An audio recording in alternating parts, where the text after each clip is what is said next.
Hello student, this is Ashma Parveen. हम DElEd 4th semester का core paper EDU 8 शैक्षिक प्रबंधन एवं प्रशासन पढ़ रहे हैं।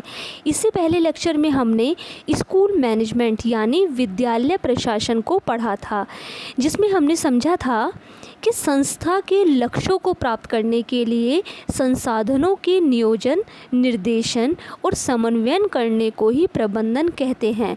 यानी कोई संस्था है और हमें उस संस्था के जो हमने लक्ष्य निर्धारित करे हैं, हमें उन लक्ष्यों तक पहुंचना है।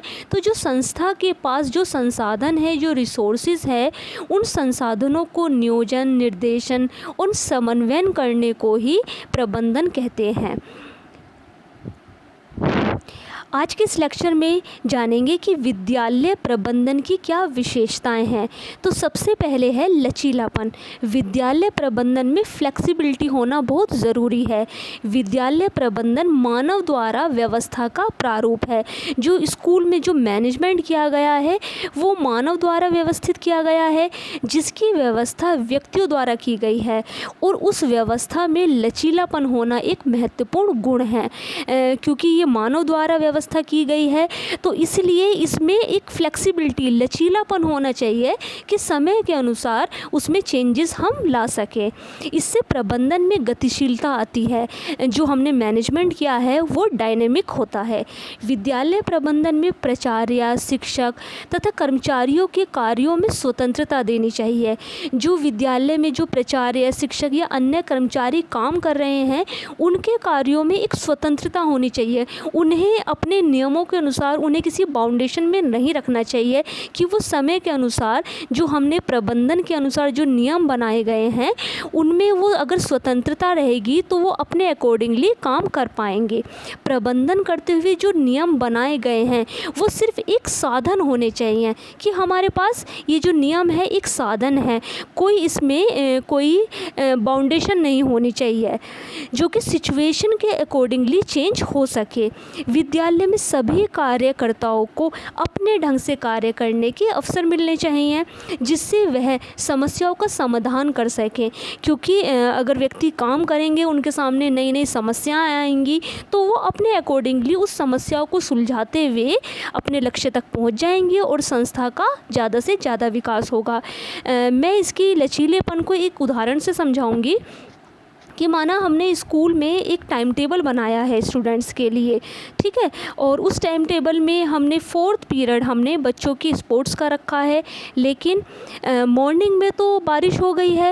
अब बारिश होने की वजह से ग्राउंड में पानी भर गया है। अब तो हम उनका 4th पीरियड ग्राउंड में नहीं खिला सकते हैं ना बच्चों को, तो इसलिए अब हमें क्या करना होगा, उस पीरियड को हमें किसी एक्स्ट्रा क्लास में कन्वर्ट करना होगा। तो यहाँ पर हो गया लचीलापन। हमारे पास जो हमने नियम बनाया था, हमने उसे चेंज कर दिया, समय के अनुसार हमने उसमें चेंज कर दिया और हमने अपने कार्य को आगे बढ़ा लिया। प्रशासन का कोई मानक ना हो, जो हम मैनेजमेंट कर रहे हैं उसका कोई मानक ना हो। विद्यालय प्रबंधन में इतना लचीलापन हो कि समय के अनुसार उसमें परिवर्तन किया जा सके। नेक्स्ट बात करते हैं विद्यालय प्रबंधन में व्यवहारिकता।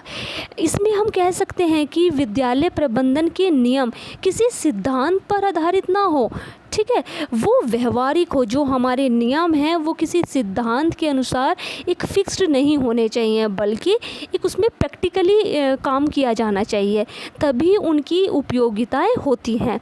नियमों में व्यवहारिकता लाकर अपेक्षित उद्देश्यों को प्राप्त किया जाए।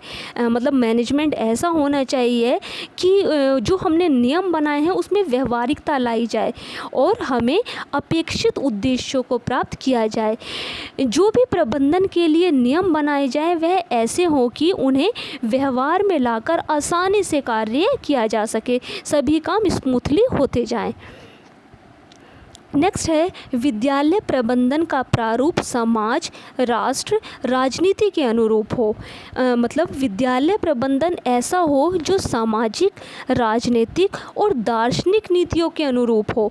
प्रबंधन में नए आदर्श, मतलब समाज के अकॉर्डिंगली जो नए नए आदर्श हैं या फिर जो परिवर्तन है, जो राजनीति नीतियों के अनुसार जो परिवर्तन है, उसमें इस तरह से समायोजन किया जाए प्रबंधन प्रबंधन करते टाइम कि समाज की जो उनकी रिक्वायरमेंट है उस टाइम की वो पूरी हो जाए और राजनीतिक नीतियों को भी ध्यान में रखकर प्रबंधन किया जाए। नेक्स्ट है विद्यालय प्रबंधन की क्षमता। विद्यालय प्रबंधन में इतनी क्षमता होनी चाहिए कि समय, शक्ति एवं धन की दृष्टि से मितव्ययी हो, कि हमें स्कूल मैनेजमेंट ऐसा बनाना चाहिए कि जिसमें हमारे समय की भी बचत हो, शक्ति जिसमें हमारी पावर कम लगे और धन की दृष्टि से भी मितव्ययी हो, तथा इसकी क्षमता हो कि उपलब्ध संसाधनों का अधिक से अधिक उपयोग कर सके। हमारा मैनेजमेंट ऐसा होना चाहिए जो संस्था के पास संसाधन है उसका इस तरह से प्रयोग किया जाए कि अधिक से अधिक लक्ष्यों को प्राप्त किया जाए। ये कब हो सकता है? जब विद्यालय प्रबंधन बनाते टाइम इसकी क्षमताओं को ध्यान में रखा जाएगा। विद्यालय प्रबंधन में इन क्षमताओं का होना एक बड़ी विशेषताएं माना जाता है।